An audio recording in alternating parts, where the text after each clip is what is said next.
Dear students, आमे पूर्व video रे देखिथिला पद्मर केतोटी छंद 8 नंबर जाए आमे पढ़ी सारी। तो यही वीडियो रे मु आपण मान सहित डिस्कस करी पद्मर जहाँ लास्ट पार्ट रही जाइछि, जहाँ अन्य छंद माने रही जाइछि। यही वीडियो रे आमे 9 नंबर छंद ठारू आरंभ करिबा शेष छंद पर्यंत 12 नंबर जाए। देखंतु 9 नंबर छंद कौन अच्छी।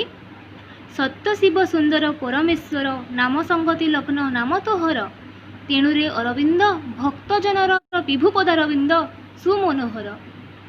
कवि मधुसूदन राव कहउछंती पद्म को, आरे पद्म तू तो एतिकी सिद्धि प्राप्त करि पारिछु जे तू सही सत्य शिव सुंदर जगतर परमेश्वर सहित मध्य तोर संलग्न अच्छी, तोर लग्न रही, तोर तांको सहित निबिड़ तथा दृढ़ संपर्क रही बोली कवि प्रकाश करुछंती। जहाकू कोटि कोटि मुनि ऋषि तथा तपस्वी माने प्राप्त करि पारि नाही, सेही जिनिस को तू केते भाग्यवान, तू केते सौभाग्यवती जे तू निजे सब किछि पाई पारिछु। कोटि कोटि मुनि ऋषि माने भगवान को टिके छाई को भगवान को दर्शन करबा पाई से माने तांको आखि तरसी जाउथिला, आउ से माने जुग जुग वर्ष वर्ष तपस्या करी मध्य भगवान को शेष थर पाई थरे दर्शन करुथिले।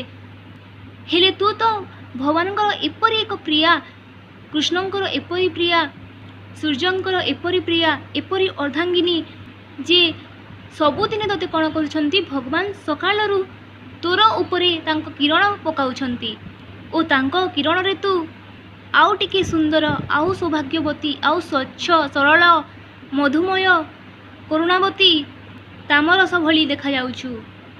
तोर नाम सही परमेश्वर सहित एपरी जोड़ा जाउछि जे तते तो नाम थरे स्मरण करिले समस्ते तांको पाप कटाई पारुछंती। सच्चितानंद सही भगवान परम साई सच्चिदानंद को तू एपरी एक प्रिया होई पारिछु। तोर करुणा भक्ति स्नेह ममता बलरे जे तो नाम को भगवान तांको नाम सहित जोड़ी छंती। सेति पाई हे अरविंद, अरविंद कहले एठारे मधुसूदन राव कवि कहउछंती पद्म को। पद्मर अन्य एक प्रतिशब्द हेउची अरविंद। तेणु हे अरविंद, हे पद्म तू ही भक्त जनर विभु पदारविंद बोली कवि कहउछंती। आ तू ही सुमनोहर, ए जगत रे तू ही श्रेष्ठ, तू ही स्वच्छ बोली कवि प्रकाश करुछंती। भक्त जन विभु पदारविंद अर्थात विभु पदारविंद कहिले तो नाम को भगवान को पाद सहित मध्य जोड़ा जाउछि, जहाँ को आमे कहूछु पद्मपाद बोली। से विष्णु को नाम मध्य पद्मपाद। समस्त भक्त कौन करुछंती ना तो पादरे स्मरण करुछंती, तांको दुख कष्ट दूर हो तथा मनोवांछा पूर्ण हो बोली से भगवान को पद्मपादरे स्मरण करुछंती। आउ से पद्मपाद तो नाम सहित ही जोड़ा पद्म से पादरी मध्य लागिछि, तेणु तते पदारविंद बोली मध्य समस्ते कहउछंती। तो नामटी केते मनोहर, सुमनोहर, केते मनोहर, केते आनंदमय जे भगवान को समस्ते पादरे दर्शन करले मध्य तू कौन करुछु भगवान को पादरे रही तू ही तांकर मनोवांछा पूर्ण करुछु बोली कवि प्रकाश करिसंती।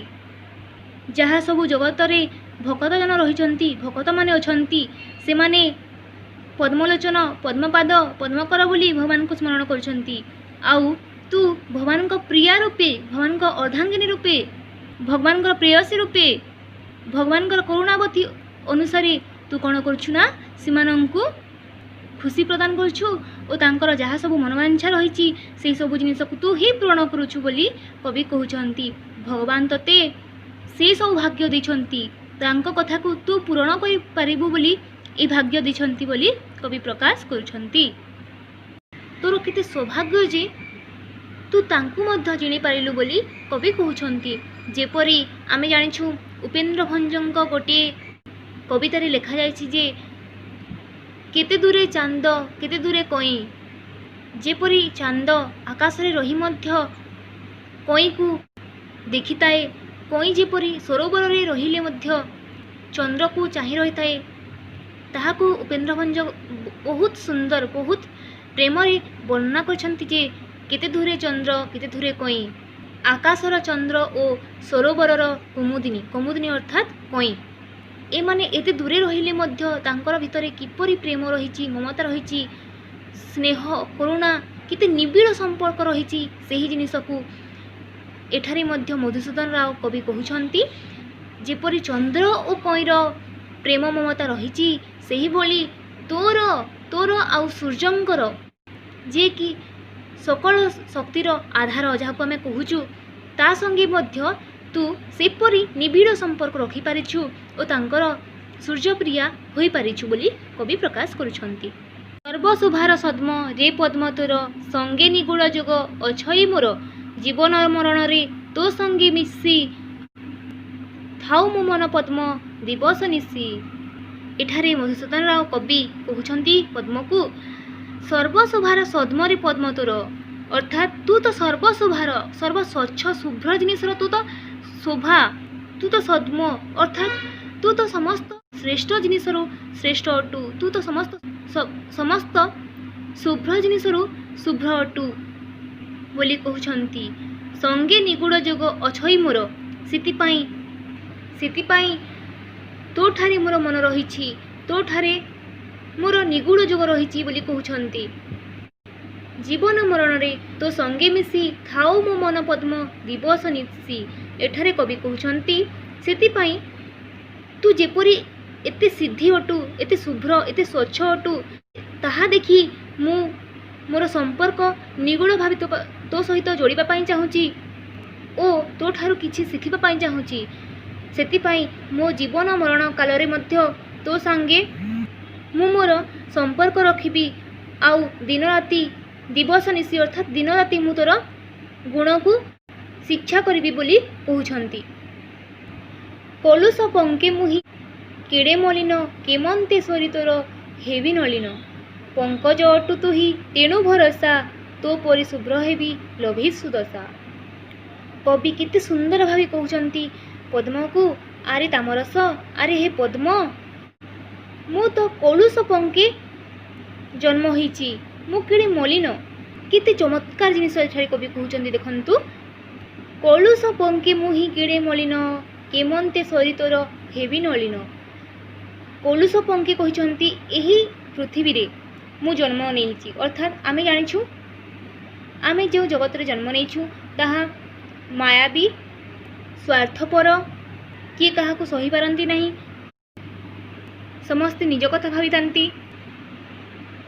ଏହି ଜଗତରେ କେହି ନିଜର ନୁହେଁ, ତ ଏପରି ମିଛ ଜଗତରେ ରହି ମୁଁ କ'ଣ ହୋଇଗଲି ନା, ତ ଏହିପରି ମିଛ ଜଗତକୁ କବି କଳୁଷ ପଙ୍କ ବୋଲି କହିଛନ୍ତି।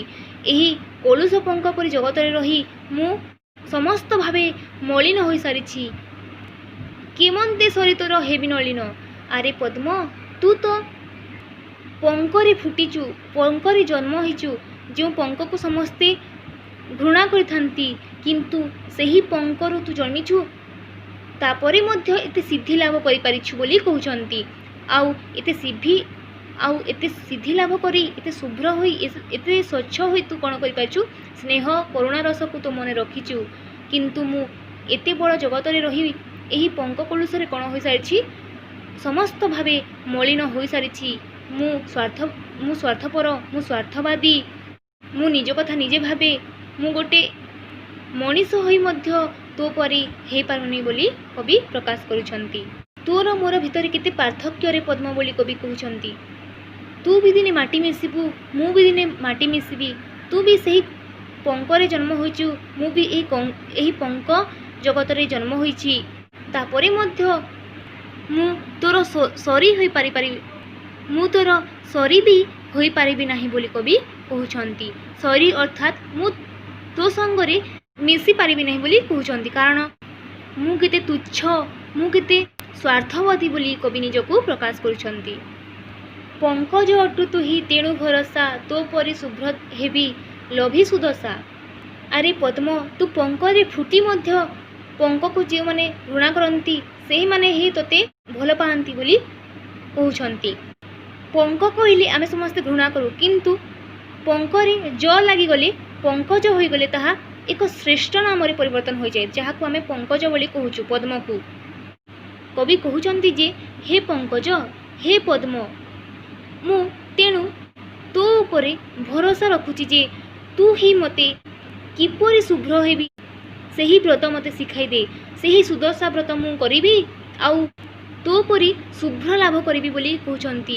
କବି କହୁଛନ୍ତି ଦିନେ ମୁଁ ନିଶ୍ଚୟ ଶୁଭ୍ର ଲାଭ କରିବି, ତୋ ପରି ସ୍ୱଚ୍ଛ ହେବି, ତୋ ପରି ମମତା କରୁଣା ରସକୁ ମୁଁ ମନେ ରଖିବି, ମୋ ହୃଦୟରେ ରଖିବି ରେ ପଦ୍ମ ବୋଲି କହୁଛନ୍ତି।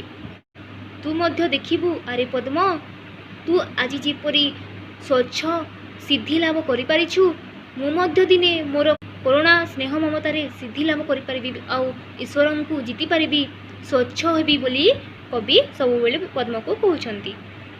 ଅନନ୍ତ ମହେଶ୍ୱର ମୋ ପ୍ରାଣ ସାଇଁ, ବୋଲି ରାଜୀବ ସଦା ଥିବ ଅନାଇ, ଶିଖାଅ ମୋତେ ସଦା ଏ ପୁଣ୍ୟବ୍ରତ, ତୋର ଆଶିଷେ ପୁରୁ ମୋ ମନୋରଥ।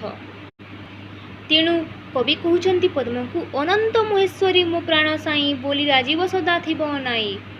ଆରେ ପଦ୍ମ, ତୋର ଯେଉଁ ମହେଶ୍ୱର ଅଛନ୍ତି ସେ ମୋର ମଧ୍ୟ ମହେଶ୍ୱର, ସେ ମୋର ମଧ୍ୟ ପ୍ରାଣ ସାଇଁ, ସେ ମୋତେ ମଧ୍ୟ ଜନ୍ମ ଦେଇଛନ୍ତି, ତୋତେ ମଧ୍ୟ ଜନ୍ମ ଦେଇଛନ୍ତି। ଯେ ସମସ୍ତ ପୃଥିବୀର ସୃଷ୍ଟିକର୍ତ୍ତା, ଯେ ଯାହାର ଅନନ୍ତ ଅର୍ଥାତ୍ ଯାହାର କୌଣସି ଅନ୍ତ ନାହିଁ, ସେହି ପରମେଶ୍ୱର, ସେହି ମହେଶ୍ୱର, ସେ ମୋର ମଧ୍ୟ ପ୍ରାଣରେ ଅଛନ୍ତି ବୋଲି କହୁଛନ୍ତି। ବୋଲି ରାଜୀବ ସଦା ଥିବ ଅନାଇ, ଏପରି କହିଛନ୍ତି ସେହି ରାଜୀବ ଲୋଚନ, ସେହି ଭଗବାନ ମୋତେ ମଧ୍ୟ ଅନାଇ ରହିଥିବେ। ତୋତେ ଆଜି ଯେପରି ତୋର ଶୁଭ୍ରତା ଯୋଗୁଁ ତୋତେ ଅନାଇ ରହିଛନ୍ତି, ସେହି ଭଗବାନ ତାଙ୍କ ନାମକୁ ତୋ ସହିତ ଯୋଡ଼ିଛନ୍ତି, ସେ ମୋତେ ମଧ୍ୟ ଅନାଇ ରଖନ୍ତୁ ବୋଲି କବି କହିଛନ୍ତି। ଶିଖାଅ ମୋତେ ସଦା ଏ ପୁଣ୍ୟବ୍ରତ, ତୋର ଆଶିଷେ ପୁରୁ ମୋ ମନୋରଥ। ଏଠାରେ କବି ସବୁବେଳେ ପଦ୍ମକୁ କହିଛନ୍ତି ଯେ ଆରେ ପଦ୍ମ, ତୁ ଯେଭଳି ଭାବେ ଏହି ପୁଣ୍ୟବ୍ରତକୁ ହାସଲ କରିପାରିଛୁ, ଜିଣିପାରିଛୁ, ସେହିପରି ପୁଣ୍ୟବ୍ରତ ମୋତେ ମଧ୍ୟ ଶିଖା ବୋଲି କହୁଛନ୍ତି।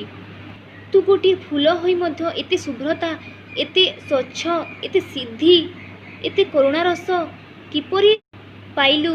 କିପରି ତୁ ଭଗବାନଙ୍କ ପ୍ରିୟା ହୋଇପାରିଲୁ, ସୂର୍ଯ୍ୟଙ୍କ ପ୍ରିୟା ହୋଇପାରିଲୁ, କରୁଣାକରଙ୍କର ପ୍ରିୟା ହୋଇପାରିଲୁ, କୃଷ୍ଣଙ୍କର ପ୍ରିୟା ହୋଇପାରିଲୁ, ସେଇ କଥା ମୋତେ ଶିଖାଇବୁ ବୋଲି କହୁଛନ୍ତି। ଆଉ ଏହି ସମସ୍ତ କଥା ଶିଖିପାରିବା ପାଇଁ ମୋତେ ଦୟାକରି ଆଶିଷ ପ୍ରଦାନ କର ବୋଲି କହୁଛନ୍ତି। ମୋତେ ତୋର ଆଶୀର୍ବାଦ ଦରକାର ବୋଲି କବି କହୁଛନ୍ତି। ମୋର ଏହି ମନର କଥାକୁ ସତ୍ୟ କରିବା ପାଇଁ ତୋର ଏହି ଆଶୀର୍ବାଦ ଦରକାର ବୋଲି କବି ପଦ୍ମକୁ କହୁଛନ୍ତି।